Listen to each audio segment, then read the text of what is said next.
1980 என்று ஆமா அந்த தேர்தலிலே திராவிட முன்னேற்ற கழகத்தினுடைய தலைவர் மூத்த ஆளுமை கலைஞர் பெருந்தகை அவர்களை எதிர்த்து எம்ஜிஆர் அவர்களால் ஹண்டே அவர்கள் நிறுத்தப்பட்டார், களம் கண்டார். அந்த தேர்தலில் ஹண்டே அவர்கள் 699 வாக்குகள் 690 வாக்குகள் வித்தியாசத்தில் கலைஞரிடம் தோற்று போனார். நீண்ட இழுபறிக்கு பிறகு அது அறிவிக்கப்பட்டது.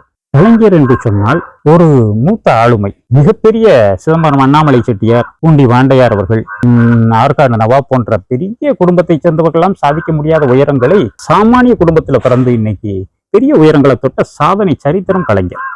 யாரும் மறுக்க முடியாது, எதிரிகளும் ஏற்றுக்கொள்வார். எல்லா வகையிலையும் மிகப்பெரிய ஆளுமை. அந்த ஆளுமை இந்திரா காங்கிரஸ் கூட சேர்ந்து நின்று கூட்டணி வச்சு தேர்தலில் நிற்கிறாங்க, காங்கிரசும் திமுகவும் என்பதுல எம்ஜிஆர் அவர்கள் சாதாரணமான நடிகர், எதிர்த்து அவர் நிற்கவில்லை. அவருடைய அணியை சேர்ந்த ஒரு சாதாரண தொண்டர் ஹண்டேவை நிறுத்துறார். அந்த ஹண்டேவை 700 ஓட்டு 690 ஓட்டுல தான் கலைஞரால ஜெயிக்க முடியும். ஏன்? எம்ஜிஆருடைய வளர்ச்சியை கவனிக்கவும் கணிக்கவும் கலைஞர் தவறிவிட்டார். அதுதான் யதார்த்தம்.